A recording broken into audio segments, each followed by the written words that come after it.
ये कहानी है सपना की, जो अपने माँ बापू के साथ मथुरा में रहती थी।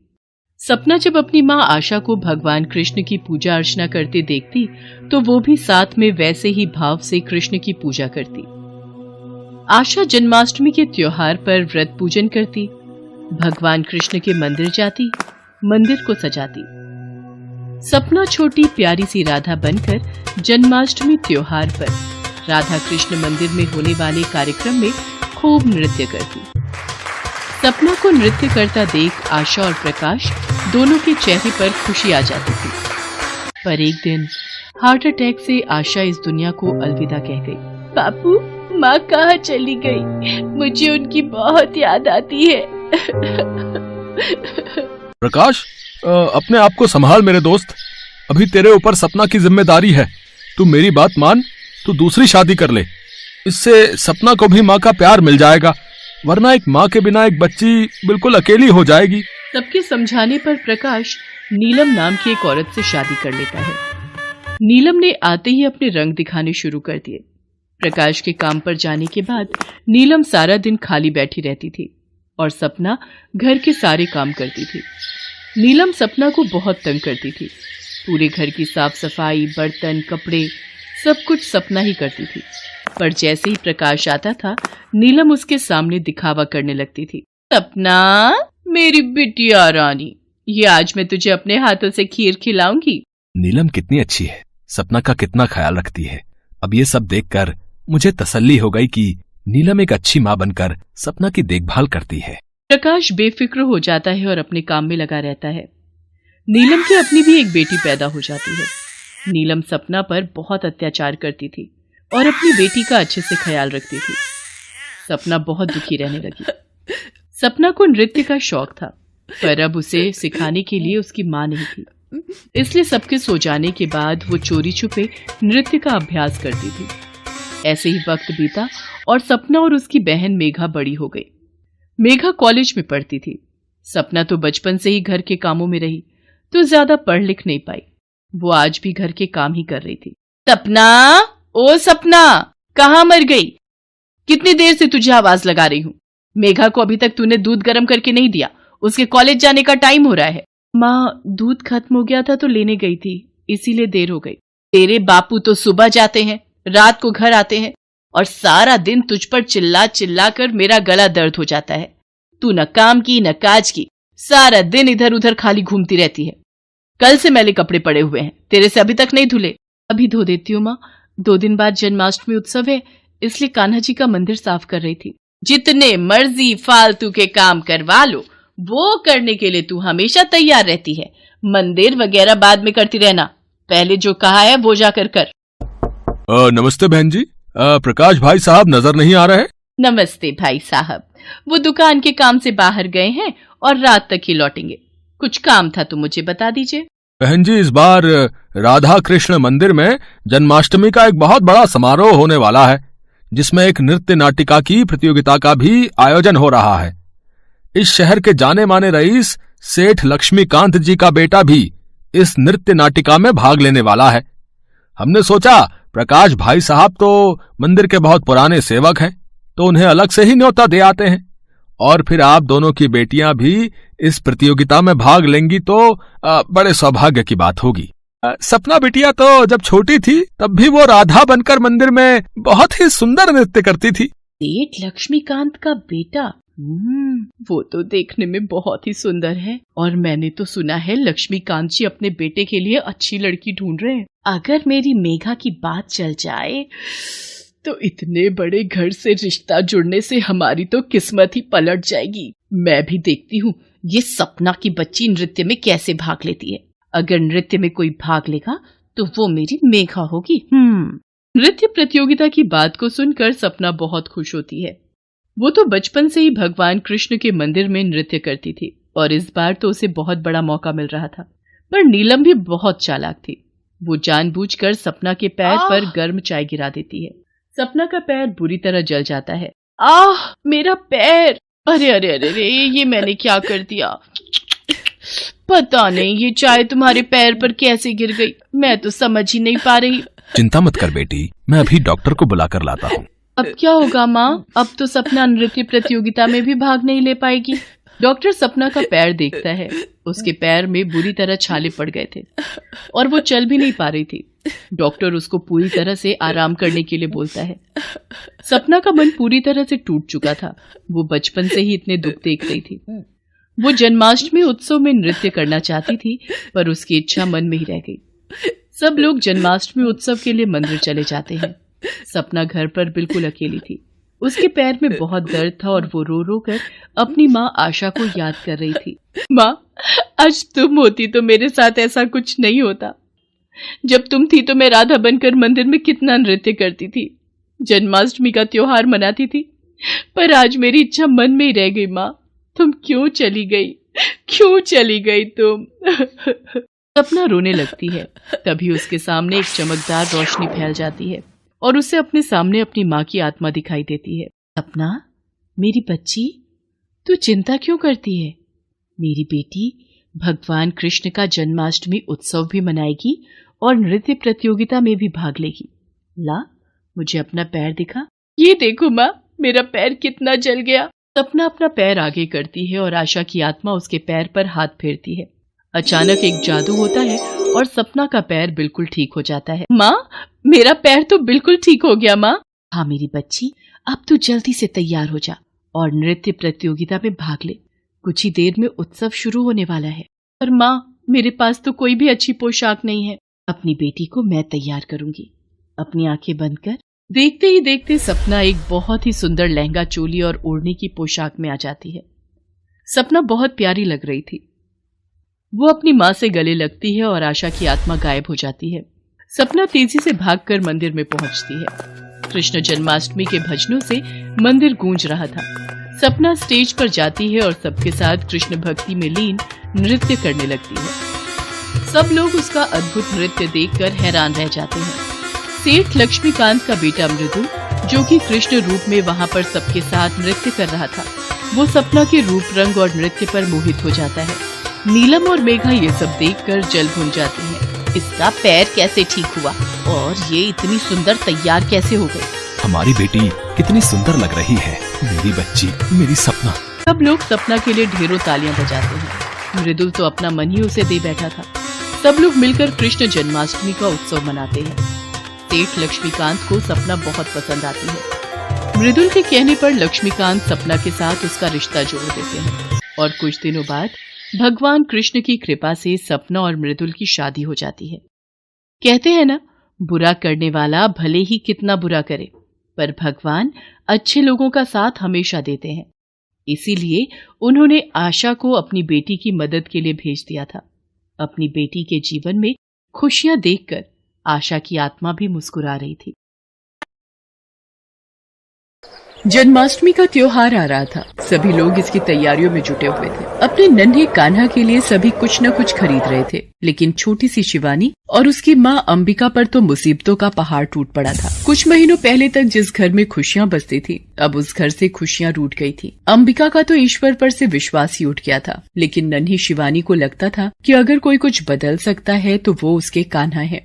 कान्हा, कान्हा देखो ना, जन्माष्टमी आ रही है, लेकिन मेरे पास ना तो तुम्हारे वस्त्र खरीदने के लिए पैसे हैं और ना ही तुम्हें भोग लगाने के लिए कुछ है। जानते हो कान्हा, 2 दिन से हमने कुछ भी नहीं खाया है। माँ की तबीयत भी ठीक नहीं है, इसलिए वो बेचारी काम पर नहीं जा पा रही है। कान्हा, बिना भोग के, बिना वस्त्र के मैं तुम्हारी पूजा कैसे करूँगी? अगर करूँगी तो वो पूजा स्वीकार करोगे ना? बोलो ना, तुम कुछ बोलते क्यों नहीं? ये कहकर वो बेचारी फूट फूट कर रोने लगती है। तभी उसकी माँ अंबिका कराते हुए उससे कहती है, अरे ये तुम किससे बातें कर रही हो बेटा? वो तो पत्थर है, पत्थर, और पत्थर से कुछ कहकर क्या फायदा? मैंने कितनी पूजा की इनकी, कितने उपवास किए, लेकिन बदले में मुझे क्या दिया? बदनामी। आज सभी लोग हमें बेईमान कहते हैं। तुम्हारा स्कूल छूट गया, हमारा घर छूट गया, हमें खाने के लाले पड़ गए।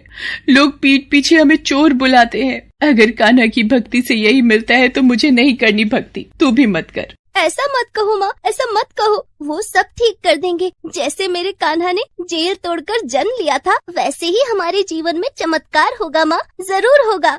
दूसरी ओर रात के 12 बज रहे थे। जेलर रघुवीर सिंह अपने कुछ सिपाहियों के साथ जेल की गश्त पर निकला था। अभी कुछ दिनों पहले ही उसका तबादला इस जेल में हुआ है। रघुवीर सिंह बहुत ही कड़क टाइप का जेलर है। गलत बात उसे बिल्कुल बर्दाश्त नहीं है। अपने सिपाहियों के साथ वो हर एक बैरक में तस्दीक कर रहा है कि सब कुछ ठीक है ना। इसी क्रम में बढ़ता हुआ वो बैरक नंबर 13 के पास पहुंचा। जैसे वो वहां पहुंचा उसे रोने की आवाज सुनाई दी। उसने फिर देखा तो अंदर एक कैदी जिसका नाम नारायण था वो रोए जा रहा था। सोमपाल, क्या हुआ है इस कैदी को? ये क्यों रो रहा है? अरे छोड़िए सर, ये पागल है। अगर पागल है तो यहाँ क्या कर रहा है? इसे मेंटल वार्ड में भेजो। रघुवीर सिंह अपने हवलदार सोमपाल को ये कह ही रहा था कि नारायण ने चीखते हुए कहा कि साहब मैं पागल नहीं हूँ साहब मैं कसूरवार भी नहीं हूँ। प्लीज मुझे जाने दो ना साहब। मेरे घर में मेरी पत्नी और छोटी सी बच्ची है, वो मेरी राह देख रही होगी साहब। प्लीज मुझे जाने दो साहब, मैंने कुछ नहीं किया।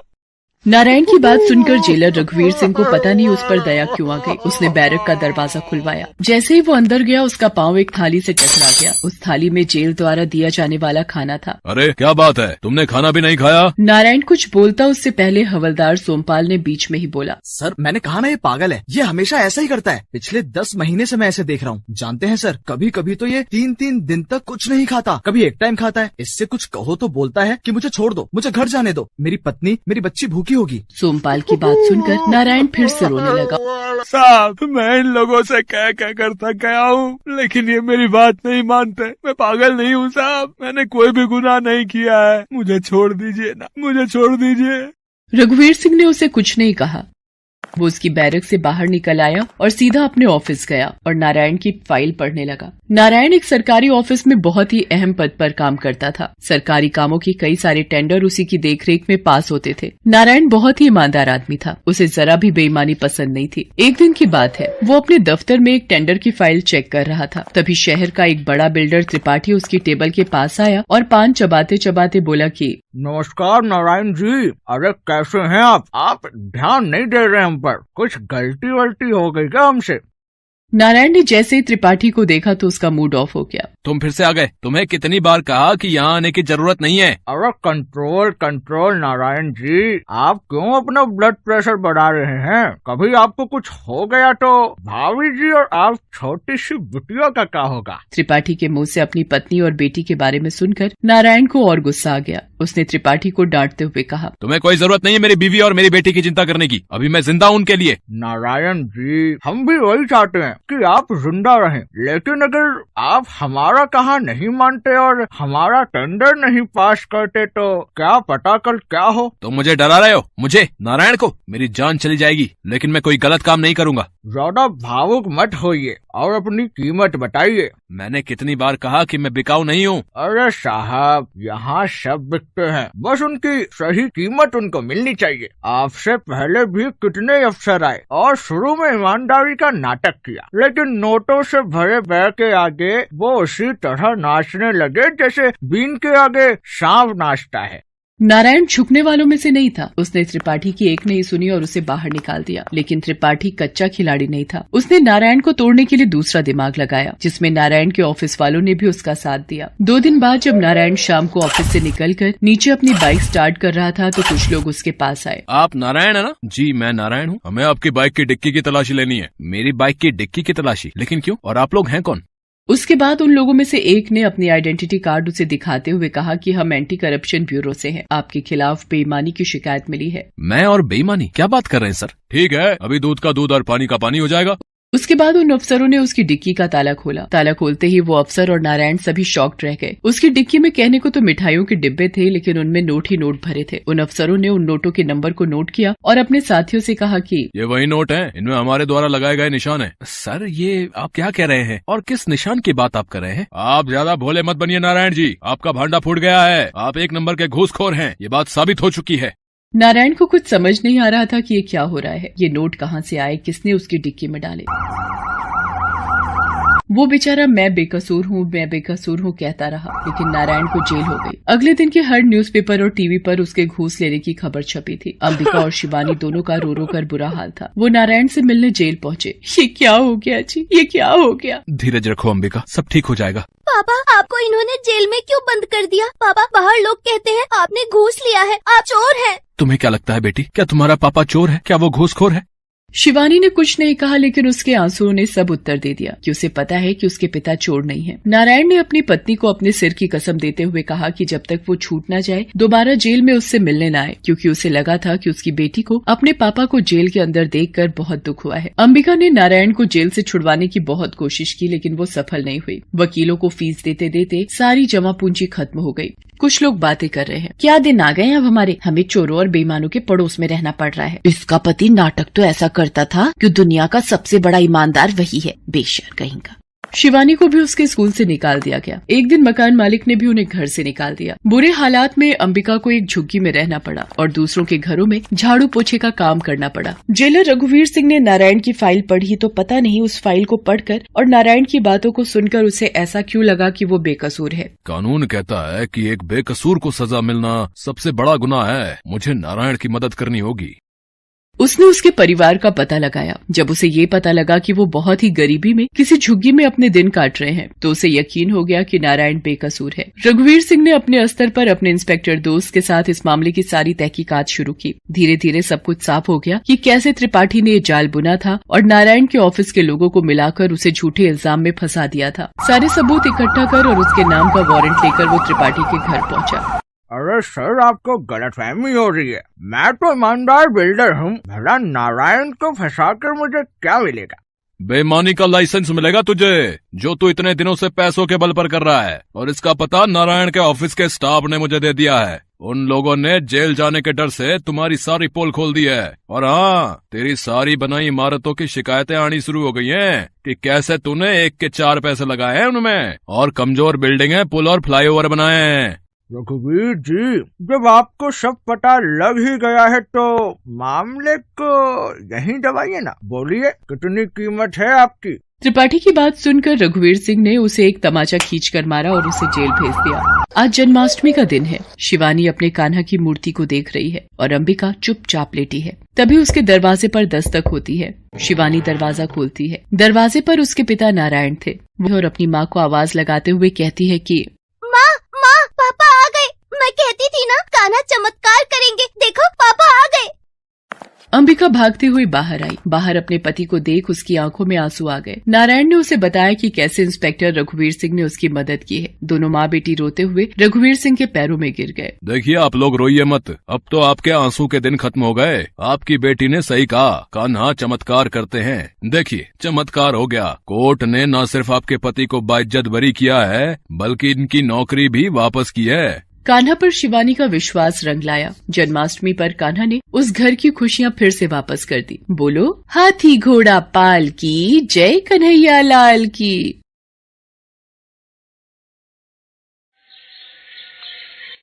तुलसी एक बहुत ही गरीब परिवार की लड़की थी। वो हसनपुर में अपने माता पिता के साथ रहती थी। उसके पिता मोहन मजदूरी करते थे, जिससे परिवार का गुजारा होता था। मोहन को बस एक चिंता थी कि किसी तरह वो तुलसी के हाथ पीले करके उसे ससुराल भेज दे। इसलिए वो और उनकी पत्नी पुष्पा चिंता में रहते थे। तुलसी भगवान कृष्ण की बहुत पूजा करती थी। कृष्ण भगवान की मूर्ति को रोजाना स्नान कराना, मूर्ति का श्रृंगार करना, मोरपंखी सजाना, उसे ये सब करके बहुत आनंद मिलता था। तुलसी के माता पिता जानते थे तुलसी भगवान कृष्ण की बहुत पूजा करती है, इसलिए उन्हें विश्वास था कि वही उसका फल देंगे। एक दिन, अरे तुलसी बिटिया, लाखन काका के लिए ठंडा शरबत बना ला। और मोहन, कोई लड़का देखा तुलसी के लिए है? बस भगवान कृष्ण पर ही आस है। उनकी कृपा से कोई अच्छा घर मिल जाए तो मुझ गरीब की लड़की के भाग्य खुल जाएं। तो समझ लो कि तुलसी का भाग्य खुल गया। हाँ, हीरा दास जी का छोटा बेटा रतन, अरे वो शादी के लायक है भाई। हीरा दास जी अपने बेटे रतन के लिए लड़की ढूंढ रहे हैं। हाँ, मुझे लगता है कि सेठ जी को रतन के लिए तुलसी पसंद आ ही जाएगी। हाँ लाखन भैया, आप बात चला लो, हम गरीबों पर आपका बहुत एहसान होगा। लाखन सेठ हीरादास को तुलसी के बारे में बताता है। सेठ हीरादास तुलसी को देखकर शादी के लिए हाँ कर देता है। तुलसी की शादी रतन से हो जाती है। एक गरीब मजदूर की बेटी इतने बड़े घर में शादी करके जा रही हो तो गरीब माँ बाप क्या सवाल करेंगे। शादी के बाद तुलसी ससुराल जाती हुई भगवान कृष्ण की मूर्ति को अपने साथ रख लेती है। तुलसी की डोली ससुराल पहुंच जाती है, पर ये क्या, रतन का तो कुछ पता ही नहीं। वो तो डोली पहुंचते ही गायब हो जाता है। आशा, आज के दिन तो रतन कम से कम शराब पीने ना जाता। रतन को तुम समझा सकती थी। क्या करूं जी, मैंने आपको तभी मना किया था, अभी रतन का विवाह मत करो। जल्दबाजी में उसकी शादी कर दी, ऊपर से एक गरीब घर की लड़की उठा लाए। पता नहीं कौन से लाल लगे थे इस लड़की में। माँ जी, मैं तो यही सोच रही थी कि पिताजी ने एक गरीब घर की लड़की से कैसे रिश्ता जोड़ दिया। शायद देवर जी की बुरी आदतों पर पर्दा डालने के लिए पिताजी ने ऐसा किया है। माँ, पिताजी ने हमसे बिना पूछे एक गरीब भिखारी के घर में रिश्ता जोड़ दिया। ये पिताजी ने ठीक नहीं किया, सारी बिरादरी में नाक कटवा दी हमारी। सूरज, अगर मैंने एक गरीब घर की लड़की से रतन का रिश्ता जोड़ भी दिया तो कौन सा गलत किया। तुलसी एक अच्छी लड़की है, रतन के स्वभाव को बदल देगी, मुझे विश्वास है। कमरे में बैठी तुलसी बाहर से आती सारी आवाजों को सुन रही थी। वो भगवान कृष्ण को याद करके मन ही मन रोने लगी। थोड़ी देर बाद रतन कमरे में आता है। वो शराब के नशे में होता है और नशे में पलंग पर गिरते ही सो जाता है। दिन बीतने लगते हैं। तुलसी गरीब घर से आई होती है, इसलिए हीरा दास के अलावा कोई भी उसे घर की बहू नहीं मानता था। धीरे धीरे तुलसी की शादी को 4 साल बीत जाते हैं। अब तुलसी की जिंदगी में एक और संकट मंडरा रहा होता है। एक दिन, खीर चाची, वो तो मुझे बहुत पसंद है, मैं जरूर खाऊंगा। तुलसी, मैंने तुम्हें कितनी बार मना किया है मेरे राजू से दूर रहा करो। सरला बहू, इस बांझ का साया राजू पर मत पड़ने दिया करो। पता नहीं, एक तो गरीब की औलाद, ऊपर से बांझ हमारे ही मत्थे पड़नी थी। हे भगवान कृष्ण, मैं क्या करूं? मेरा साथ दो, मैं हार गई हूँ। बांझ शब्द की आवाज तीर की तरह मेरे कानों को छलनी कर देगी। हे कृष्ण भगवान, मेरी सहायता करो। मेरे लिए खाने को कुछ ला दे। तेरे इस रोने से तू बांझ से औलाद वाली तो नहीं हो जाएगी ना? चल जा, लेकर आ कुछ खाने को। अब तुलसी बिटिया, मेरी ही गलती है, मैंने तुझ गरीब को इस दुख के पिंजरे में लाकर कैद कर दिया। मैंने सोचा शादी के बाद रतन बदल जाएगा, मुझे माफ कर दे बेटी। नहीं पिताजी, मैं बिल्कुल ठीक हूँ, आप मुझसे माफी मत मांगिए। तुलसी भगवान कृष्ण को रोते हुए याद कर रही होती है। तभी उसके द्वार पर एक छोटा बच्चा आता है और तुलसी से खाने को रोटी मांगता है। तुलसी दीदी, मुझे बहुत जोरों की भूख लगी है, क्या मुझे एक रोटी मिलेगी? हाँ बेटा, जरूर मिलेगी। तुम कहाँ से आए हो? रुको, मैं तुम्हारे लिए रोटी लेकर आती हूँ। ये लो बेटा, रोटी और थोड़ी सब्जी भी रख दी है। मैं भगवान कृष्ण के मंदिर आया था, पर मुझे बहुत भूख लगी तो आपका द्वार खुला देखा तो रोटी खाने की इच्छा हुई। अगर थोड़ा सा सफेद माखन मिल जाता तो और भी अच्छा होता। हाँ, अभी सफेद माखन लेकर आती हूँ बेटा। ये लो ढेर सारा सफेद माखन और आराम से खाओ। पर तुम अकेले ही मंदिर आए थे, तुम्हारे माता पिता साथ में नहीं आए? मेरे माता पिता मंदिर में ही रुके हैं। वो कल जन्माष्टमी है ना, इसलिए भगवान कृष्ण के मंदिर में सजावट का काम देख रहे हैं। जन्माष्टमी? कल जन्माष्टमी है? मैं तो जन्माष्टमी का व्रत ही भूल गई। अच्छा हुआ बेटा, तुमने मुझे याद दिला दिया। अच्छा दीदी, फिर तो आप भी जन्माष्टमी व्रत जरूर रखना और भगवान कृष्ण को झूला झुलाने मंदिर जरूर आना। बेटा, मैं कल जन्माष्टमी का व्रत जरूर रखूंगी और मंदिर भी जरूर आऊंगी। ये कुछ रोटी और माखन अपने माता पिता के लिए भी लेकर जाओ। ठीक है दीदी, आपके हाथ का स्वादिष्ट भोजन खाकर मेरा तो पेट भर गया और माखन तो बहुत ही स्वादिष्ट था। अच्छा, अब मैं चलता हूँ, मेरे माता पिता मेरा इंतजार कर रहे होंगे। आप कल मंदिर जरूर आना, मैं आपकी प्रतीक्षा करूंगा। तुलसी ना जाने उस बच्चे में कितना प्यार ढूंढ रही थी। बच्चे की मीठी वाणी तुलसी के कानों में मिश्री घोल रही थी। सेठ हीरादास को किसी जरूरी काम से दूसरे शहर जाना था। अगले दिन तुलसी जन्माष्टमी का व्रत रखती है। सास और जेठानी को ये बात पता चल जाती है। सरला आशा से कहती है, माँ जी, यही मौका है इसके सिर से भगवान की भक्ति उतारने का। बड़ी भगवान कृष्ण की भक्तिनी बनी फिरती है। मेरे पास एक इलाज है। 1 गिलास दूध में ये नींद की दवा मिलाकर दे देती हूँ, जिससे ये सो जाएगी और मंदिर भी नहीं जा पाएगी। ठीक है, मैं ये दूध तुलसी को देकर आती हूँ। तुलसी बहू, आज तुमने सुबह से कुछ नहीं खाया, ये लो 1 गिलास दूध पी लो। आज तुम्हारा व्रत है, मुझे पता है, इसलिए ये दूध लाई हूँ, ये रख कर जा रही हूँ, याद से पी लेना। माँ जी, आप मेरा कितना ख्याल रखती हो। मैं बहुत नसीब वाली हूँ जो आपका प्यार मिला। मैं पी लूंगी पूजा करके। चाची, मुझे भी दूध पीना है। ठीक है राजू, तुम ये गिलास ले लो, मैं दूसरा ले आऊंगी। तुलसी राजू को अपने दूध का गिलास दे देती है। जैसे ही राजू दूध पीता है वो बेहोश हो जाता है। तुलसी राजू राजू चिल्लाने लगती है। उसकी आवाज सुनकर सरला और आशा दोनों कमरे में आ जाती हैं। रतन और सूरज भी आ जाते हैं। सरला तुलसी से पूछती है, राजू बेहोश कैसे हुआ? तूने उसे क्या खिलाया है? जरूर तूने कोई टोना टोटका किया है जो मेरा बच्चा बेहोश हो गया। तू मेरे बच्चे को मारकर अपना बांझपन दूर करना चाहती है। माँ जी, सूरज, रतन, जल्दी से राजू को अस्पताल ले चलो। तुझे तो मैं यहीं घर में बंद करके जाऊंगी।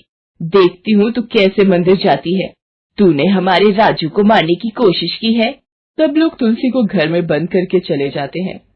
डॉक्टर राजू का चेकअप करता है और बताता है कि राजू ने नींद की दवा ले ली, उसकी जान को खतरा है। सरला को याद आता है कि जो नींद की दवा मिला दूध उसने तुलसी के लिए भिजवाया था, वो राजू ने पी लिया था। सरला और आशा दोनों ही रोने लगती हैं। उधर तुलसी खिड़की से आवाज देकर कहती है कि कोई उसका दरवाजा खोल दे, उसे मंदिर जाना है। वो बेचारी चिल्लाती रहती है और भगवान कृष्ण को याद करती है कि हे भगवान कृष्ण, मुझे आपके दर्शन करने मंदिर आना है। तभी वहाँ पर वही बच्चा जो एक रोज पहले रोटी खाने आया था वहाँ आ जाता है। तुलसी दीदी, मैं आपकी बहुत देर से प्रतीक्षा कर रहा था। आप जब मंदिर नहीं आई तो मैं आपको खुद लेने आ गया। चलो दीदी, मंदिर चलते हैं। देखो, मैंने आपका दरवाजा खोल दिया है। तुलसी चुपचाप उस बच्चे के साथ चलती रही और मंदिर पहुंच गई। बच्चा उससे बोला कि वो मंदिर में भगवान के दर्शन करे, तब तक वो प्रसाद लेकर आता है। हे कान्हा जी, हे गोपाल, आपने मेरी विनती सुन ली। मुझे आपके दर्शन हो गए, मेरा व्रत सफल हो गया। भगवान राजू को ठीक कर दो, नहीं तो सब मुझे ही दोषी मानेंगे। उसकी जान मुश्किल में है, उसकी जान बचा लो प्रभु। तुलसी दीदी, ये लो प्रसाद, राजू को खिला देना, वो ठीक हो जाएगा। तुलसी वो प्रसाद लेकर राजू के पास पहुंचती है और उसके मुंह में लगा देती है। राजू आंखें खोल लेता है। डॉक्टर ये देखकर हैरान रह जाता है कि थोड़ी देर पहले जिस बच्चे की जान को खतरा था, उसने प्रसाद खाते से ही आंखें खोल ली। सरला और आशा भी राजू को आंखें खोलता देख खुशी से रो पड़ती हैं। सूरज और रतन भी राजू को प्यार करने लगते हैं। सरला तुलसी के गले लिपट जाती है और उससे माफी मांगने लगती है। तुलसी, मुझे माफ कर दो, मैंने तुम्हारे साथ बहुत ही घटिया हरकत की थी। मैंने तुम्हारे दूध में नींद की दवा मिला दी थी ताकि तुम मंदिर न जा पाओ, पर भगवान ने मुझे उसका सबक दे दिया। आज राजू तुम्हारी वजह से ठीक हो पाया है, उसकी जान आज तुम्हारी वजह से बची है। भगवान कृष्ण, मुझे माफ कर दो। तुलसी बहू, हमें माफ कर दो, हमने तुम्हारे साथ बहुत गलत व्यवहार किया। हीरादास को भी सारी बात पता चलती है। उसे तुलसी पर गर्व होता है। तुलसी पूरे परिवार वालों के साथ मंदिर जाती है। वो उस बच्चे को ढूंढती है जिसने उसकी सहायता की थी। वो पुजारी से पूछती है, पुजारी जी, यहाँ एक बच्चा अपने माता पिता के साथ कुछ दिनों से मंदिर में रह रहा था, आपने देखा है उसे? कौन सा बच्चा बेटी? यहाँ तो कोई नहीं रुका। तुलसी को याद आता है कि उस बच्चे ने उसका नाम लेकर पुकारा था, पर उस बच्चे को तुलसी का नाम कैसे पता? वो इस सोच में डूब जाती है। उसे यकीन हो जाता है कि जरूर भगवान कृष्ण स्वयं उसकी सहायता के लिए उस दिन आए थे। वो सारी बात घर वालों को बताती है। उसे सब कुछ याद आ रहा होता है। तुलसी भगवान कृष्ण के चरणों में झुककर रोने लगती है। भगवान ने अपनी भक्ति का फल भक्त को दे दिया था। जन्माष्टमी के कुछ दिनों बाद ही तुलसी गर्भवती हो जाती है और 9 मास के बाद उसके एक प्यारा सा बेटा पैदा होता है, जिसका नाम वो गोपाल रखती है। पूरा परिवार खुशियों के रंग में डूब जाता है। सब मिलकर हर साल जन्माष्टमी का त्योहार धूमधाम से मनाते हैं। तुलसी भगवान कृष्ण की परम भक्त थी। वो उनकी पूजा आराधना बहुत मन से करती थी। तुलसी बचपन से हर साल जन्माष्टमी का व्रत और त्योहार रखती थी। शादी के बाद तुलसी का पहला जन्माष्टमी का त्योहार था। तुलसी अपनी सास शांता से जन्माष्टमी व्रत और पूजन की बात कहती है। माँ जी, कल जन्माष्टमी का त्योहार है, मैं ये व्रत हर साल रखती हूँ। अगर आप कहो तो मैं कल जन्माष्टमी पूजन का प्रबंध कर लूँ। कोई जरूरत नहीं है फालतू के खर्चे करने की। कौन सी जन्माष्टमी की पूजा? हमने तो आज तक कभी नहीं की। इतने साल हो गए मेरी शादी को, मैंने तो कभी ऐसा कोई व्रत और पूजन नहीं किया। चुपचाप जाकर रसोई में खाना बनाओ, जन्माष्टमी की कोई पूजा नहीं होगी। तू पहले ही घर में शादी करके आ गई तो दहेज के नाम पर कुछ भी नहीं लाई, ऊपर से हमारा भी खर्चा करवाने पर तुली रहती है, जैसे हम बहुत पैसे वाले हों। तुलसी की आंखों में आंसू आ जाते हैं और वो भगवान कृष्ण की मूर्ति के सामने रोने लगती है। अब मैं क्या करूं प्रभु, मैंने हर साल आपका जन्माष्टमी का उत्सव मनाया है, आपका व्रत और पूजन किया है, आपको माखन मिश्री का भोग लगाया है। हे मुरलीधर, मैं आपका जन्माष्टमी का त्योहार मनाना चाहती हूँ, आपको अपने हाथों से भोग खिलाना चाहती हूँ, पर माँ जी नहीं मानेंगी। मैं क्या करूँ, मैं क्या करूँ? तुलसी की करुण पुकार बैकुंठ धाम में बैठे राधा कृष्ण के कानों तक जाती है। राधा रानी भगवान कृष्ण से कहती हैं, हे कृष्ण, आपको अपनी भक्त की सहायता के लिए पृथ्वी लोक पर जाना चाहिए। आपकी भक्त आपसे सहायता मांग रही है। राधे, फिर तो मैं अकेला नहीं जाऊंगा।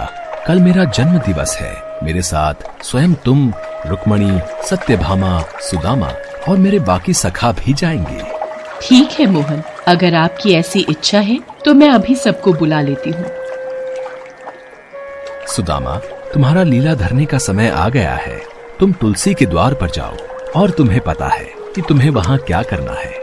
हाँ कान्हा, मुझे पता है। सुदामा एक साधु के रूप में आ जाते हैं और वो तुलसी के घर भिक्षा लेने पहुँचते हैं। माई, बाबा को भिक्षा दे दो। बाबा माफ करो, हमारे घर में कुछ नहीं है, फालतू में मांगने के लिए आ जाते हैं। माई, कल जन्माष्टमी का बहुत बड़ा त्योहार है।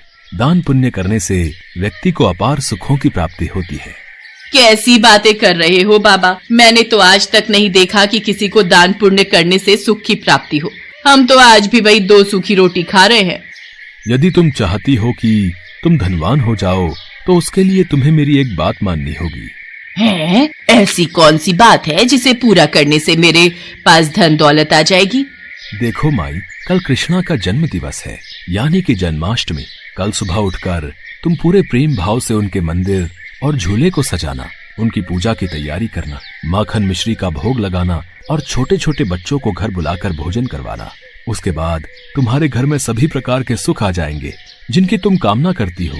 क्या ऐसा हो सकता है? फिर तो कोई बात नहीं, छोटे छोटे बच्चों की भूख होती ही कितनी है, मैं तो उन्हें थोड़े थोड़े पकवान खिलाकर निपटा दूंगी। मैं अभी जाकर कल की जन्माष्टमी की सारी तैयारी करती हूँ। तुलसी बहू, ओ तुलसी बहू, जरा इधर तो आ।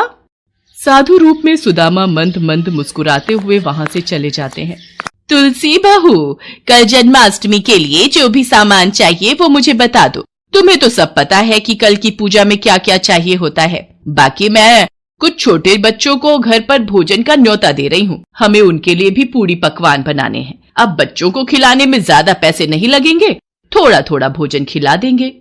सच माँ जी? क्या हम जन्माष्टमी का त्योहार मना सकते हैं? आप नहीं जानती मैं कितनी खुश हूँ। मैं अभी जाकर सारी तैयारी करती हूँ। तुलसी बहुत खुश थी। अगले दिन वो शांता के साथ मिलकर जन्माष्टमी के त्योहार की सारी तैयारियां करती है और फिर भगवान कृष्ण अपने सभी मित्रों के साथ बालक रूप में धरती पर पहुंचते हैं और आपस में खेलने लगते हैं। शांता का ध्यान उन खेलते हुए बच्चों पर जाता है और वो उन्हें आवाज लगाती है, ओ बच्चों, इधर आओ जरा, देखो हमने कितने अच्छे अच्छे पकवान बनाए हैं, क्या तुम सब खाना पसंद करोगे? हाँ माई, हमें तो बहुत जोरों की भूख लगी है, हम आपके घर पकवान जरूर खाएंगे। ठीक है, तो फिर तुम सब अंदर आ जाओ। शांता अपने पति, बेटे और अपनी बहू तुलसी के साथ मिलकर भगवान कृष्ण की आरती करती है और उसके पश्चात माखन मिश्री के भोग के साथ बच्चों को भोजन परोसती है। माई, गोले की कतली और खीर बहुत ही स्वादिष्ट बनी है, थोड़ी और दो ना। जा बहू, रसोई में से थोड़ी खीर और नारियल कतली और ले आ। माई, मुझे तो और माखन खाना है। मैं अभी माखन लेकर आती हूँ। भगवान कृष्ण तो मानो उस दिन कोई अलग ही लीला धर रहे थे। वो जल्दी जल्दी सारा भोजन खाते जाते और जैसे जैसे भोजन खत्म होता वो और मांग लेते। अब तो शांता की रसोई में सारे पकवान खत्म हो गए थे। अब उसके पास खिलाने को कुछ भी नहीं था। तभी सुदामा भगवान कृष्ण से बोले, लल्ला मेरा तो माखन दही से मन ही नहीं भरा, मुझे और खानी है। अब हमारे घर में कुछ भी नहीं रखा है, सब कुछ तुम्हें खिला दिया। पता नहीं कैसे पेटू बच्चे हैं, तुम सबका तो पेट ही नहीं भर रहा और मेरी पूरी रसोई खाली हो गई। अब मेरे घर में माखन दही कुछ भी नहीं बचा है। क्यों झूठ बोल रही हो माई? रसोई में कोने में जो छत से हांडी बंधी है उसमें दही है और माखन भी एक पात्र में बचा हुआ है। क्या तुम हम सब बच्चों को भूखा ही फिर से भेजोगी? आप कोई साधारण बच्चे नहीं हैं। हे प्रभु, अपना परिचय दीजिए। हे कृष्णा, हमारी दुविधा को दूर कीजिए। इन्हें कैसे पता कि मेरी रसोई में माखन और दही बचा हुआ है? ये कौन है? तुलसी की प्रार्थना पर भगवान कृष्ण और सभी बच्चे शांता और उसके परिवार को अपने दर्शन देते हैं। शांता भगवान कृष्ण के चरणों में गिर जाती है। हे गिरधर, मुझे माफ कर दीजिए, मुझसे भूल हो गई। मैंने आप पर गुस्सा किया। आपके दर्शन पाकर मैं धन्य हो गई। अब मेरी कोई अभिलाषा नहीं। हे कृष्ण, जन्माष्टमी के पावन अवसर पर आपने मेरे परिवार को दर्शन देकर धन्य कर दिया। प्रभु, आपकी लीला अपरंपार है। देखते ही देखते भगवान कृष्ण शांता और उसके परिवार को दर्शन देकर अंतर्ध्यान हो जाते हैं। अचानक तुलसी की नजर भोजन की थाली पर जाती है, जिस थाली में भगवान कृष्ण ने बाल रूप में राधा रानी, रुक्मणी, सत्यभामा, सुदामा और अन्य सभी सखाओं के साथ भोजन किया था। वो थाल हीरे, जवाहरात और सोने चांदी के सिक्कों से भरे हुए थे। शांता की आंखें आंसुओं से भर जाती हैं और उसे साधु के रूप में सुदामा मंद मंद मुस्कुराते हुए दिखाई दे रहे थे। शांता सब कुछ समझ जाती है। सब मिलकर भगवान कृष्ण की आरती करते हैं। शांता तुलसी के साथ मिलकर उस धनराशि में से जरूरतमंद और गरीबों में दान पुण्य करती है। वृद्धाश्रम और अनाथ आश्रम खुलवाती है ताकि वहाँ जरूरतमंद लोग आराम से रह सकें। शांता भगवान कृष्ण के नाम का एक मंदिर भी बनवाती है, जहाँ हर साल जन्माष्टमी के त्योहार की रौनक लगी रहती थी। Best buddies. Hello friends. Thanks for watching this video. अगर आपको ये वीडियो पसंद आया है तो प्लीज लाइक, सब्सक्राइब, कमेंट्स करें इस वीडियो पर और हाँ, शेयर करना भी ना भूलें। और भी मजेदार वीडियो देखने के लिए नीचे दिए गए बेल आइकॉन को दबाएं। देखते रहिए बेस्ट बडीज।